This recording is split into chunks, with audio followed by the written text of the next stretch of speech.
হিয়াল মাওয়া। আল্লাহু আকবার। ওয়া আম্মা মান খাফা মাকামা রাব্বিহি ওয়া নাহান নাফসা আনিল হাওয়া ফাইন্নাল জান্নাতা হিয়াল মাওয়া। আল্লাহ তাআলা বলেন যে মাহফিলের দিনে মন চাচ্ছে মেলায় ঘুরি, কিন্তু আল্লাহর সামনে দাঁড়াইতে হবে এই ভয় দিলে নিয়ে তারা মাহফিলে এসে কোরআন সুন্নাহর আলোচনা শুনবে। আল্লাহ তাআলা বলেন এই ব্যক্তি মরার সঙ্গে সঙ্গে তাকে গোসল করাইতে দেরি হতে পারে, তাকে দাফন করাইতে দেরি হতে পারে, আমি রব্বুল আলামিন তাকে জান্নাতের মালা গলায় পরাইতে দেরি করি না। আল্লাহু আকবার, আল্লাহু আকবার। এজন্য ভাই আসুন আজকের এই মাহফিলের দিনে মাহফিল শুনে আমলের নিয়তে আমল করে জান্নাতের মালা গলায় পরে কে কে জান্নাতে যাইতে রাজি আছে? দু হাত তুলে আল্লাহকে দেখান। লিল্লাহি তাকবীর, নারে তাকবীর, নারে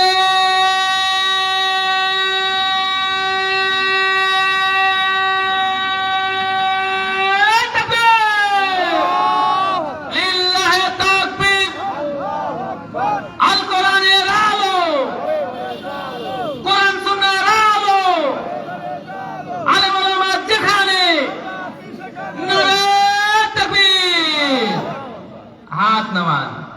বোঝা গেল কি শ্রোতা অল্প হলো, শ্রোতা কি সেই রকমই শ্রোতা।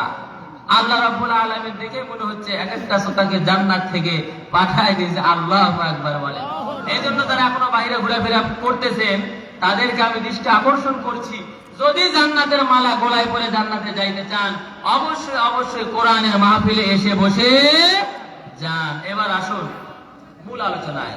আল্লাহ রাব্বুল আলামিন আমাদেরকে যত প্রকারের আমল অর্পিত করেছেন, যত রকমের আমল করতে বলেছেন, প্রত্যেকটি আমলকে আল্লাহ তাআলা জোড়া জোড়া তৈরি করেছেন। আল্লাহু আকবার বলেন।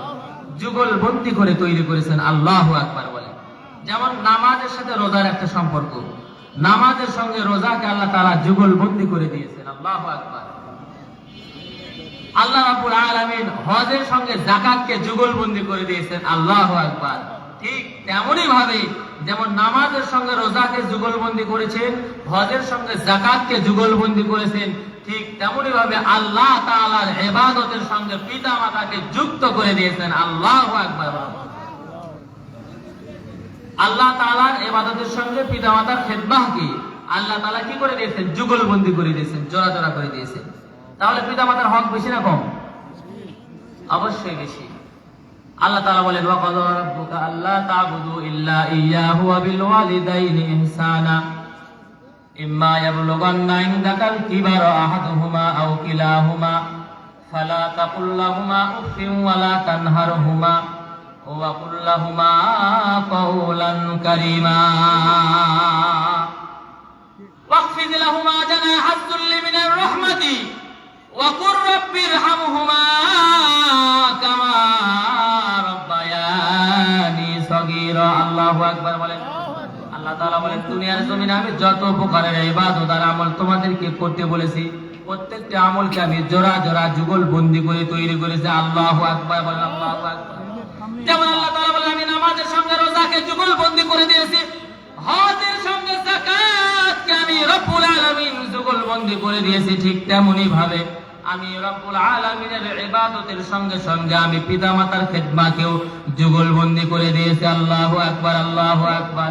এজন্য ভাই আসুন আল্লাহ তাআলা বলেন তোমরা দুনিয়ার জমিনে শুধুমাত্র কেবলমাত্র একমাত্র আমি রবের ইবাদত করবা, তার পাশাপাশি তোমরা পিতামাতার খেদমত করবা। তোমাদের পিতামাতার মধ্যে থেকে যদি কেউ দুনিয়ার জমিনে বেঁচে থাকে অথবা উভয় বেঁচে থাকে তাহলে উভয়ের খেদমত করবা। আল্লাহু আকবার বলেন। আর যদি তোমাদের পিতামাতার মধ্যে থেকে কেউ বার্ধক্যে পৌঁছে যায় তাহলে তাদের সঙ্গে এমন আচরণ করবা যাতে করে তাদের জবান মোবারক দিয়ে শব্দ বের না হয়। তাদের সঙ্গে খুব নম্রভাবে ভদ্রভাবে নিজেকে নিবেদন করবা যাতে করে তোমার আচরণে তোমার পিতামাতা কি না পায়, কষ্ট না পায়। বলবেন হুজুর আল্লাহ তাআলার সঙ্গে পিতামাতাকে আল্লাহ তাআলা যুক্ত করে দিলেন, এতই সম্মান পিতামাতার, এতই হক। হ্যাঁ, আমরা পিতামাতাকে মা বাবাকে কেন এত ভালোবাসবো জানেন? কেননা মা বাবা আমাদেরকে স্বার্থ ছাড়া ভালোবাসে। আল্লাহু আকবার বলেন। আল্লাহ আল্লাহ রাসূলের পরেই পিতামাতা তার সন্তানকে স্বার্থ ছাড়া ভালোবাসে। আল্লাহু আকবার। পিতামাতা তার সন্তানকে আমাদেরকে যে পরিমাণ স্বার্থ ছাড়া ভালোবাসে, যে ভালোবাসার বন্ধনটা আছে, এই ভালোবাসার বন্ধন বন্ধু বন্ধুর ভালোবাসার মধ্যে নাই, ভাই ভাইয়ের ভালোবাসার মধ্যে নাই, এমনকি স্বামী স্ত্রী ভালোবাসার মধ্যেও কি ওই বন্ধনটা পাওয়া যাবে না। এজন্যই আল্লাহর ফায়সালা হচ্ছে ওয়াকাযা রাব্বুকা আল্লা তা'বুদু ইল্লা ইয়াহু ওয়া বিল ওয়ালিদাইনি ইহসানা। আল্লাহু আকবার। হযরত আয়েশা রাদিয়াল্লাহু তাআলা আনহা থেকে বর্ণিত হাদিস, তিনি বলেন, হযরত আয়েশা রাদিয়াল্লাহু তাআলা আনহা বলেন, ইয়া রাসূলুল্লাহ, ইয়া হাবিবাল্লাহ, আমি তো আজকে এমন একটি মায়ের ভালোবাসার নিদর্শন দেখেছি যেটা দেখে আমি আমার চোখের পানি আটকিয়ে রাখতে পারি নাই। আহা, পিতামাতার এত সম্মান। আল্লাহ রাসূল বলেন, পিতামাতার দিকে কেউ যদি নেক নজরে তাকায়, আল্লাহ তাআলা সঙ্গে সঙ্গে তার আমলনামায় কবুল হজের সওয়াব দিয়ে দেয়। সুবহানাল্লাহ বলেন। একজন সাহাবী তো বলে বসলেন, ইয়া রাসূলুল্লাহ, আমি যদি দিনের মধ্যে 100 বার তাকাই তাহলে কি আল্লাহ তাআলা 100টা কবুল হজের সওয়াব দিবে? বলতেছে, অবশ্যই অবশ্যই। তুমি যদি 100 বার কেন, দিনের মধ্যে 1012 টাকা আল্লাহ তাআলা তোমার আমলনামায় কবুল হজের সওয়াব দিবে। আল্লাহু আকবার, আল্লাহু আকবার। আয়েশা রাদিয়াল্লাহু তাআলা আনহা বলতেছে, ইয়া রাসূলুল্লাহ, আমি আজকে মায়ের ভালোবাসার এমন একটি নিদর্শন দেখেছি যেটা দেখার পরে আমি আমার চোখের পানি আটকিয়ে রাখতে পারি নাই। কি দেখেছো হে আয়েশা, কি দেখেছো? আয়েশা রাদিয়াল্লাহু তাআলা আনহা বলতেছেন, ইয়া রাসূলুল্লাহ, ইয়া হাবিবাল্লাহ, আমি ইফতারি নিব নেব ভাব, 2টা খেজুর আমার জন্য প্লেটে নিয়েছি আর 2টা খেজুর আপনার জন্য সাইডে রেখে দিয়েছি। এমন সময় একজন মহিলা এসে আমার ঘরের সামনে, দরওয়াজার সামনে সওয়াল করেছে, মা গো, যদি আপনার ঘরে কিছু থেকে থাকে আমাকে খাওয়ার জন্য দেন, আমি আজ 3 দিন হলে অনাহারে আছি, বাচ্চা কাচ্চা নেই। হযরত আয়েশা রাদিয়াল্লাহু তাআলা আনহা বলেন, আমার দেখে তো মনটা গলে গেল। আমি ভাবলাম, যাক, আমার ভাগের 2টা খেজুর আমি এদেরকে দান করে দিই, রাসূলের ভাগের যে 2টা খেজুর আছে ওখান থেকে আমি একটা খাবো, আল্লাহ রাসূলকে একটা দেব। ইয়া রাসূলুল্লাহ, ইয়া হাবিবাল্লাহ, আমি ওই মাকে 2টা খেজুর দান করে দিলাম। আল্লাহু আকবার বলেন। এবার যখন আমি এই মাকে 2টা খেজুর দান করে দিলাম, এই মা কি করলো, নিজে খেজুর না খেয়ে সন্তানের কাছে দৌড়ে চলে গেল। আল্লাহু আকবার বলেন, আল্লাহু আকবার।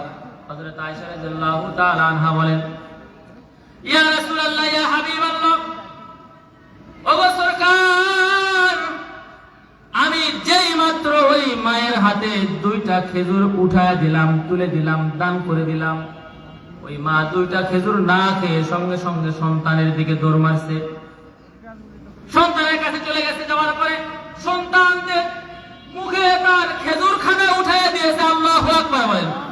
সন্তান 2টো খেজুর খাইতেছে আর মা মুস্কি মুস্কি হাসতেছে। মা কেন মুস্কি মুস্কি হাসে জানেন? সন্তানের যদি পেট ভরে তাহলে মায়ের কলিজা ঠান্ডা হয়। হযরত আয়েশা এই দৃশ্য দেখে তিনি বলতেছেন, ইয়া রাসূলুল্লাহ, ইয়া হাবিবাল্লাহ, আমি মনে মনে ভাবলাম, যা হোক, সন্তান 2টোর পেট একটু ভরেছে, এবার মায়ের পেটও ভরানো দরকার আছে না নাই? আয়েশা বললেন, ওগো মা, আপনি আমার কাছে আর একবার আসুন। মহিলা কি করলেন? আয়েশা রাদিয়াল্লাহু তাআলা আনহার কাছে চলে গেলেন। যাওয়ার পরে হযরত আয়েশা বলেন, আমার কাছে রাসূলের ভাগের যে 2খানা খেজুর ছিল, এই 2খানা খেজুর আমি ওই মহিলাটিকে দান করে দিলাম। আল্লাহু আকবার বলেন। যাতে করে ওই মহিলাটিও খায়, তার পেটটাও একটু ভরে। কিন্তু আমি তো আরেকটা বিষয় দেখে, ঘটনা দেখে আশ্চর্য হয়ে গেলাম, অবাক হয়ে গেলাম, হতবাক হয়ে গেলাম। দেখলাম যে ওই মহিলা ওই 2টা খেজুরও কি করলেন, তার বাচ্চার কাছে নিয়ে চলে গেলেন। যাওয়ার পরে বাচ্চাকে ডাক দিয়া দিয়া বলে, রে ছেলেরা, তোমরা 2জন এই 2টা খেজুরও খেয়ে নাও, আবার কবে তোমাদের মুখে আমি আহার উঠাইয়া দিতে পারবো জানি না। আল্লাহু আকবার। বাচ্চারা বলতেছে, না মা, না, তুমি একটা খাও। মা মা ডাক দিয়া বলে, না না না, তোরা যদি খাস, তোদের পেটটা যদি ভরে যায়, তাহলে আমি মায়ের কলিজা খানা ঠান্ডা হয়ে যায়। ওয়াকাযা রাব্বুকা আল্লা তা'বুদু ইল্লা ইয়াহু ওয়া বিল ওয়ালিদাইনি ইহসানা ইম্মা ইয়াবলুগান্না ইনদাকাল কিবারা আহাদুহুমা আও কিলাহুমা ফালা তাকুল লাহুমা উফফিন ওয়া লা তানহারহুমা ওয়া কুল লাহুমা রাসূলান কারীমা। আল্লাহু আকবার, আল্লাহু আকবার। আল্লাহ তাআলা এমনি বলেনি আমার ইবাদতের পরে তোমরা পিতামাতার খেদমত করো। কেন বলেছেন? পিতামাতা নিজের জীবনের চাইতে সন্তানকে বেশি ভালো বাসে। এজন্যই তো যখন ঈদের দিন আসে মা বাবা ছিঁড়া কাপড় পরে আর সন্তানকে নতুন কাপড় পরায়। দুনিয়ার জমিনে একমাত্র চোখ সেটাই যেটা ঈদের দিনে আপনি নতুন কাপড় চুপড় পরে ঘুরবেন, আপনার পিতামাতা আপনাকে দেখে তাদের চোখ শীতল হয়ে যাবে। আল্লাহু আকবার বলেন। তার সন্তান তার সামনে যদি নতুন কাপড় পরে ঘুরে আর পিতামাতা যদি ছিঁড়া কাপড়ও পরে ঘুরে, তাও কি পিতামাতার কলিজা ঠান্ডা হয়ে যায়। আল্লাহু আকবার বলেন। এজন্যই আল্লাহ তাআলা বলেছেন আমি রবের তোমরা ইবাদত করো, তারপরে তোমরা পিতামাতার কি করো? খেদমত করো। এই জন্য আশরাফ আলী থানভী রাহমাতুল্লাহ আলাইহি বলেন যারা পিতামাতার খেদমত করবে, যারা পিতামাতার হক আদায় করবে, আল্লাহ তাআলা তাদেরকে দুনিয়ার জমিনে 5টি পুরস্কার দিবেন। আল্লাহু আকবার বলেন। কয়টি পুরস্কার? 5টি পুরস্কার। আশরাফ আলী থানভী রাহমাতুল্লাহ আলাইহি বলেন যারা পিতামাতার হক আদায় করবে দুনিয়ার জমিনে, আল্লাহ তাআলা তাদেরকে 5টি পুরস্কার দিবেন। 1 নাম্বার হচ্ছে আল্লাহ রাব্বুল আলামিন তাদেরকে ইজ্জতের জিন্দেগি দান করবেন। আল্লাহু আকবার বলেন। দুনিয়ার জমিনে যত বড় বড় মনীষী আছে, যত বড় বড় আলেম আছে, যত বড় বক্তা আছে, যত বড় দার্শনিক আছে, যত বড় পণ্ডিত আছে, যত বড় বড় লোক আছে, আপনি তাদের ইতিহাস ঘেটে দেখবেন তাদের পিছনে পিতামাতার নেক দোয়া আছে। আল্লাহু আকবার। তাহলে কি বোঝা গেল? যারা পিতামাতার হক আদায় করে আল্লাহ রাব্বুল আলামিন তাদেরকে ইজ্জতের জিন্দেগি দান করেন, সম্মানের জিন্দেগি দান করেন। যেখানে যাবে সেখানকার মানুষই তাদেরকে ইজ্জত আর সম্মান করবে। আল্লাহু আকবার বলেন। 2 নাম্বার হচ্ছে আল্লাহ রাব্বুল আলামিন দুনিয়া এবং আখিরাতের যত মুসিবত আছে সকল মুসিবত থেকে আল্লাহ তাআলা তাকে হেফাজত করেন, রক্ষা করেন। আল্লাহু আকবার বলেন। 3 নাম্বার হচ্ছে আল্লাহ রাব্বুল আলামিন তার হায়াতের মধ্যে বরকত দান করে দেন। আল্লাহু আকবার বলেন। তার হায়াত বৃদ্ধি হয়ে যায়। তার বাজেট ছিল মনে করেন 30 বছর, 20 বছর, 40 বছর, কিন্তু পিতামাতার হক আদায় করার কারণে আল্লাহ রাব্বুল আলামিন তার হায়াতটাকে বৃদ্ধি করে 60 বছর, 70 বছর করে দেয়। আল্লাহু আকবার বলেন। 4 নাম্বার হচ্ছে আল্লাহ রাব্বুল আলামিন তাকে হজ করার তৌফিক দান করে। আল্লাহু আকবার বলেন। দুনিয়ার জমিনে এমন কোন মুসলমান আছে যার হজ করার ইচ্ছা নাই? এমন কোন মুসলমান আছে যার হজ করতে ভালো লাগে না, হজ করতে মনে চায় না, ওই কাবা জিয়ারত করতে মন চায় না, রাসূলের কবর জিয়ারত করতে মন চায় না? এমন কোন মানুষ আছে নাকি দুনিয়ার জমিনে ভাই? অমুসলিম যারা আছে তারাও চায় যে একবার কাবায় যাই, অমুসলিম যারা আছে তারাও চায় একবার নবীজির রওজায় যাই। আল্লাহু আকবার বলেন। আল্লাহু আকবার। যারা পিতামাতার খেদমত করবে, পিতামাতার হক আদায় করবে, আল্লাহ তাআলা তাদেরকে হজ করার তৌফিক দান করবে। আল্লাহু আকবার বলেন। আহা, যারা একবার কাবায় নামাজ পড়বে, 1 রাকাত নামাজ পড়লে 1 লক্ষ রাকাত নামাজ পড়ার সওয়াব। আল্লাহু আকবার। মদিনার মসজিদে 1 রাকাত নামাজ পড়লে 50,000 রাকাত নামাজ পড়ার সওয়াব। আল্লাহু আকবার বলেন। পিতামাতার খেদমত করি, পিতামাতার হক আদায় করি, পিতামাতার থেকে নেক দোয়া সংগ্রহ করি, আল্লাহ তাআলা সব ফয়সালা করে দিবেন ইনশাআল্লাহ। 5 নাম্বার হচ্ছে আল্লাহ রাব্বুল আলামিন তাকে ঈমানের সাথে মওত দান করবে। আল্লাহু আকবার বলেন। সবচেয়ে বড় নিয়ামত। আল্লাহু আকবার। আল্লাহ তাআলা তাকে ঈমানের সাথে মৃত্যু দান করবে। ঈমানের সাথে। যার মৃত্যুটা ঈমানের সাথে হবে তার তো সোনায় সোহাগা, আর যার মওতটা নাফরমানের হালতে হবে তার তো খবর আছে। যার মৃত্যু ঈমানের হালতে হবে, দেখো কার অবস্থায় হবে। এই রূহটাকে যখন আসমানে উঠানো হয়, 1 মিনিটে বলছি, এই রূহটাকে যখন আসমানে উঠানো হয়, আসমানে লক্ষ লক্ষ ফেরেশতা এই রূহটাকে চুমু খাবার জন্য কারাকারি লাগিয়ে যায়। আল্লাহু আকবার। আল্লাহু আকবার। আর সমস্ত ফেরেশতা বলতে থাকে সালাম সালাম সালামুন আলাইকুম তিবতুম ফাদখুলুহা খালিদিন। আল্লাহু আকবার। যখন কোন ঈমানদার ব্যক্তির মৃত্যু হয়ে যায়, যে ব্যক্তি ঈমানি হালতে মওত হয়, মৃত্যুবরণ করে, তার রূহটাকে যখন আসমানে উঠানো হয়, আসমানে যখন জান্নাতে ইল্লিনে নিয়ে যাওয়া হয়, আসমানের লক্ষ লক্ষ ফেরেশতা, কোটি কোটি ফেরেশতা এই রূহটাকে চুমু খাওয়ার জন্য পাগল হয়ে যায়। আল্লাহু আকবার বলে। এ ভাই, দুনিয়ার জমিনে যখন কোন নতুন বাচ্চা ভূমিষ্ঠ হয়, দেখবেন এই বাচ্চাকে বাবা একবার চুমু খায়, দাদা একবার চুমু খায়, না না একবার চুমু খায়, না নিয়ে একবার চুমু খায়, সবাই কারাকারি লেগে যায় চুমু খাওয়ার জন্য। একবার কোলে নাই তো ও আর একবার কোলে নাই, ঠিক না ভাই? ঠিক ওই রকম ভাবে যখন কোন ইমানদার ব্যক্তির মৃত্যু হয়ে যায়, আসমানে উঠানো হয়, আসমানের লক্ষ লক্ষ ফেরেশতা এই বান্দাকে চুমু খাওয়ার জন্য পাগল হয়ে যায়, আর তাদের কুদরতি জবান দিয়ে বলতে থাকে সালাম সালাম সালামুন আলাইকুম তিবতুম ফাদখুলুহা খালিদিন। আল্লাহু আকবার, বলেন আল্লাহু আকবার। শুধু তাই নয়, আল্লাহ তাআলা জবান দিয়ে বলতে থাকে, আল্লাহ তাআলা বলতে থাকে ইয়া আইয়াতুহান নাফসুল মুতমাইন্নাহ, ইয়া আইয়াতুহান নাফসুত তাইয়্যিবা ইরজিই ইলা রাব্বিকি রাদিয়াতাম মারদিয়া ফাদখুলি ফি ইবাদি ওয়াদখুলি জান্নাতি। আল্লাহু আকবার, আল্লাহু আকবার। আল্লাহ তাআলাও স্বাগতম জানাইতে থাকে, জান্নাতের ফেরেশতারাও স্বাগতম জানাইতে থাকে। তাহলে ঈমানি হালতে মৃত্যুবরণ করতে কে কে রাজি আছেন? দু হাত তুলে আল্লাহকে দেখান। নারায়ে তাকবীর, লিল্লাহি তাকবীর। আল্লাহ তুমি কবুল করো, সকলে বলে আমিন। হাত নামান। যা বলতেছিলাম, যারা দুনিয়ার জমিনে পিতামাতার হক আদায় করবে, আল্লাহ রাব্বুল আলামিন তাদেরকে 5টি পুরস্কার দিবেন। তার মধ্যে 5 নাম্বার পুরস্কার হচ্ছে তার ঈমানি হালতে মৃত্যু হবে। এখন আর বিপরীতটা ভাবেন, যদি পিতামাতার হক আদায় না করি তার মৃত্যুটা বেঈমানের হালতে হবে। যদি পিতামাতার হক না করে আল্লাহ তাআলা তাকে অপমানের জিন্দেগি দান করবে। যদি পিতামাতার হক আমরা আদায় না করি, আল্লাহ তাআলা মুসিবতের পরে মুসিবত, মুসিবতের পরে মুসিবত, মুসিবতের পরে মুসিবত দিয়েই থাকবে। যে ব্যক্তি পিতামাতার হক আদায় করবে না, আল্লাহ তাআলা তাকে হজ করার তৌফিকও দিবে না। সর্বোপরি তার মৃত্যুটাও কি বেঈমানের হালতে হবে। এটার অনেক প্রমাণ আছে, অনেক নজির আছে। আল্লাহ রাসূলের জামানায় আল্লাহ রাসূল সাল্লাল্লাহু আলাইহি সাল্লাম একদিন জান্নাতুল বাকিতে গেছেন। আল্লাহ রাসূল মাঝে মাঝেই জান্নাতুল বাকিতে যাইতেন।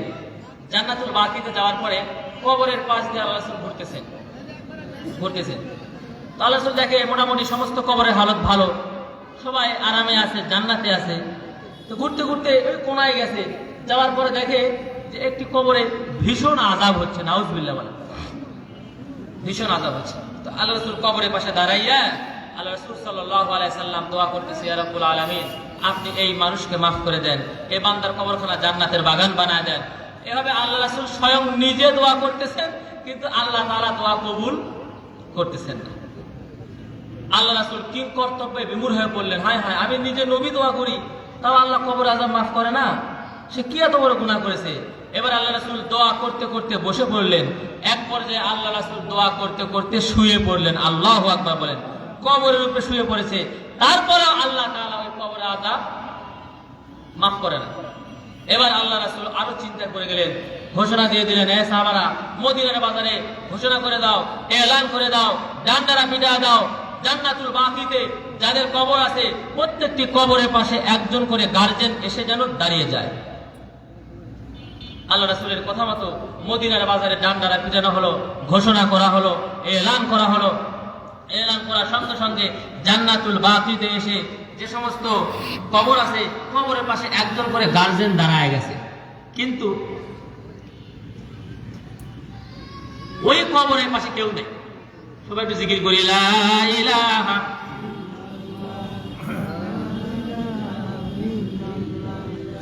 লা ইলাহা ইল্লাল্লাহ ইল্লাল্লাহ লা ইলাহা লা ইলাহা ইল্লাল্লাহ মুহাম্মাদুর রাসূলুল্লাহ সাল্লাল্লাহু আলাইহি সাল্লাম। তো ওই কবরের পাশে কি কেউ নাই।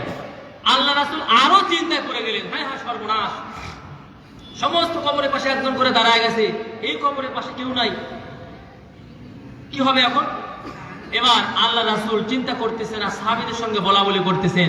হঠাৎ লক্ষ্য করে দেখে একজন বৃদ্ধা মহিলা লাঠিতে ভর করে করে লাঠিতে ভর করে করে লাঠিতে ভর করে করে জান্নাতুল বাকির দিকে আসতেছে। আল্লাহু আকবার বলেন। এক পর্যায়ে দেখা গেল ওই বৃদ্ধা মহিলা এসে ওই কবরের সামনে দাঁড়ায় গেছে। আল্লাহ রাসূল বলতেছে, মাগো এ কবরবাসী, এ কবরের লোকটা আপনার কে হয়? বৃদ্ধা মহিলা বলতেছে, ইয়া রাসূলুল্লাহ, ইয়া হাবিবাল্লাহ, এ তো আমার সন্তান হয়। আল্লাহু আকবার। আপনার সন্তান কেমন ছিল? বলতেছে, খুব ভালো ছিল, নামাজ কালাম পড়েছে, দান সাদাকা করেছে।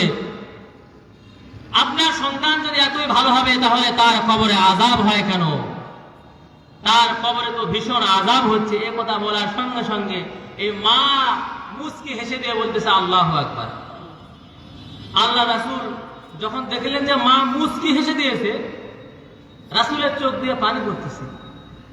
আল্লাহ রাসূল বলতেছে, দুনিয়ার জমিনে এই প্রথম আমি দেখলাম কোন মা তার সন্তানের আযাবের কথা শুনে মুচকি হাসে। আমি দেখেছি সারা জীবন সন্তানের আযাবের কথা শুনলে মা কাঁদে, আর আপনি হাসেন, ব্যাপারটা কি? বলতেছে, ইয়া রাসূলুল্লাহ, ইয়া হাবিবাল্লাহ, আমি আমার সন্তানের প্রতি খুবই নারাজ। এখন কথা হচ্ছে, মায়ে যদি নারাজ হয়, আল্লাহ খুশি না বেজার? রেজার রব্বি ফি রেজাল ওয়ালিদাইন ওয়া সাখাতার রব্বি ফি সাখাতাল ওয়ালিদাইন। যদি পিতা মাতা খুশি থাকে তো আল্লাহ খুশি, যদি মাতা পিতা বেজার হয় তো আল্লাহ বেজার।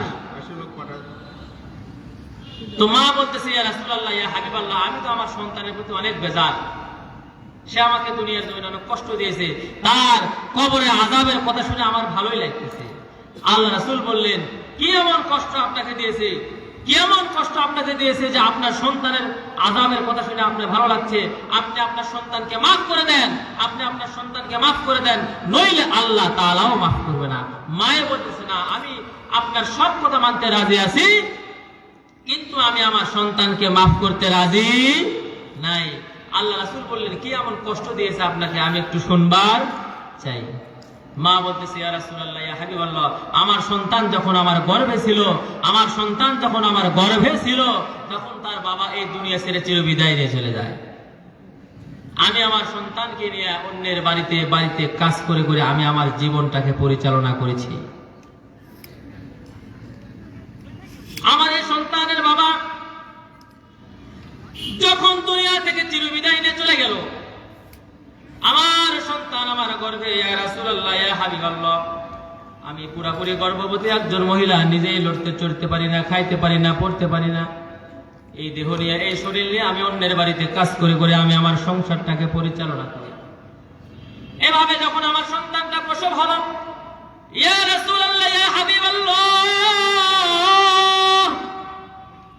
আমার সেই দিন এমন করুণ পরিস্থিতি ছিল, এত অভাবের মধ্যে আমার সংসারটাকে আমি পরিচালনা করতেছিলাম।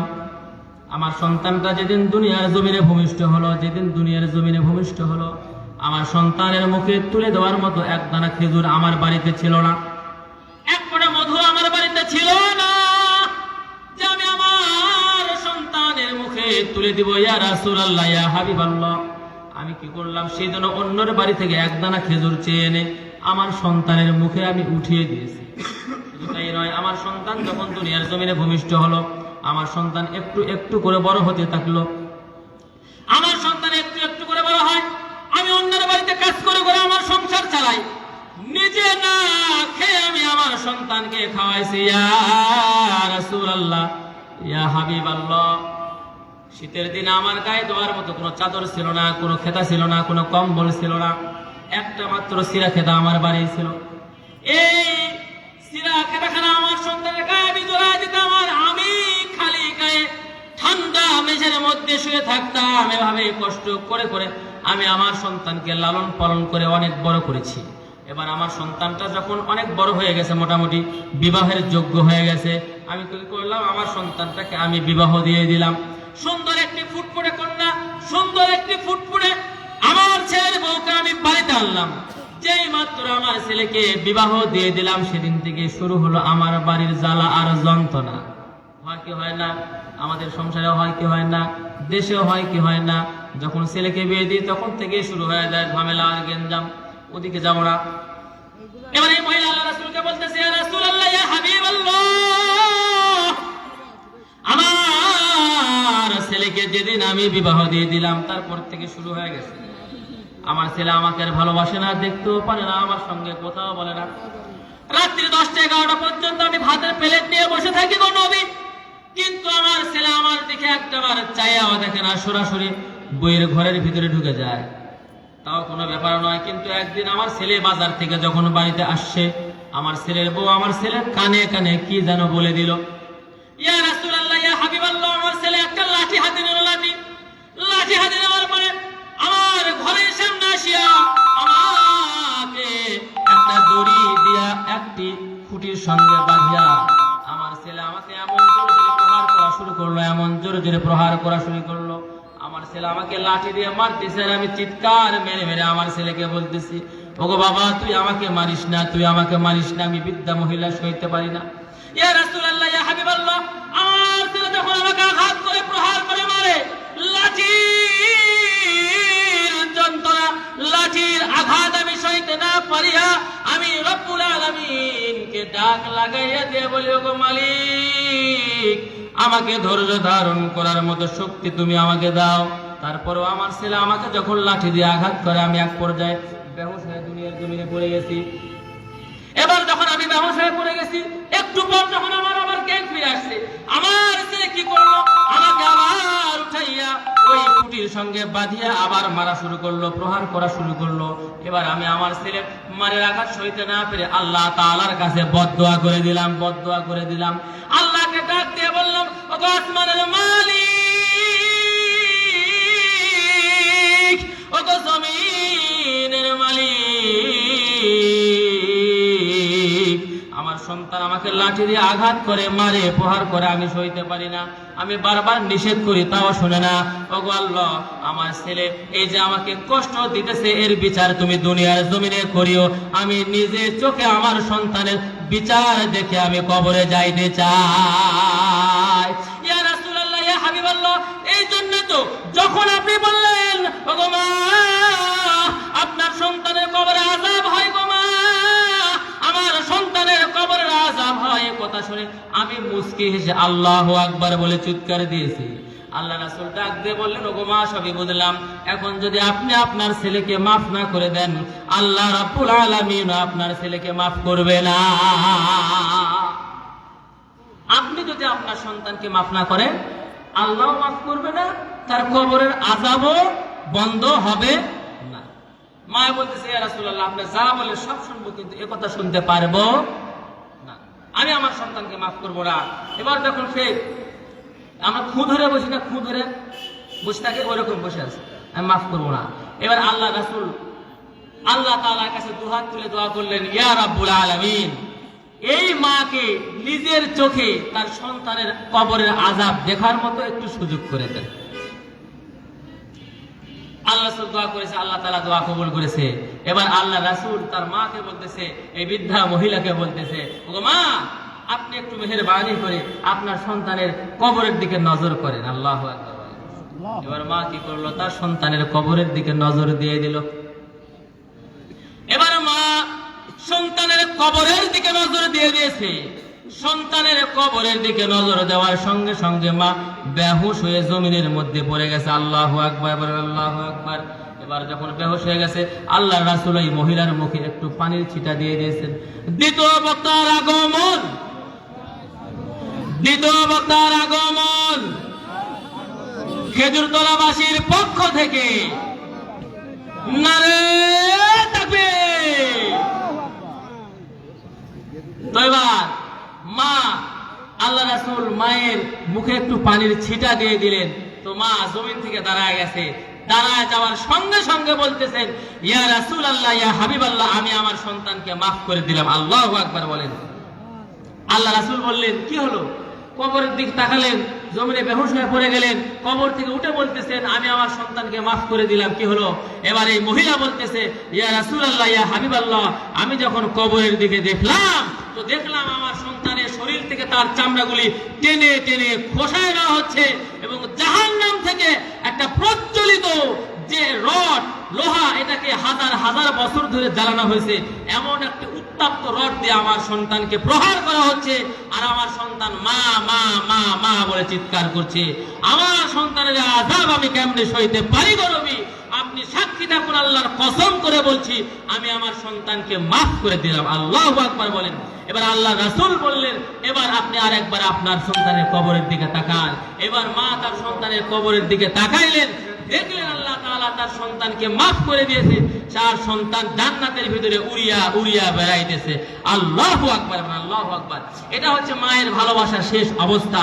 এজন্য আল্লাহর ফয়সালা হচ্ছে ওয়াকাযা রাব্বুকা আল্লা তা'বুদু ইল্লা ইয়্যাহু ওয়া বিল ওয়ালিদাইনি ইহসানা। আল্লাহু আকবার। এজন্য কি আল্লাহর ইবাদতের সঙ্গে পিতামাতার হকটাকে আল্লাহ তাআলা যুগলবন্দি করে দিয়েছে। এই জন্য যা কিছু আলোচনা হলো, আল্লাহ তাআলা সকলকে আমল করে জান্নাতের মালা গলায় পরে আল্লাহ তাআলা সকলকে জান্নাতে যাওয়ার তৌফিক দান করুন। সকলে বলে আমিন। ওয়া আখিরু দাওয়ানা আলহামদুলিল্লাহি।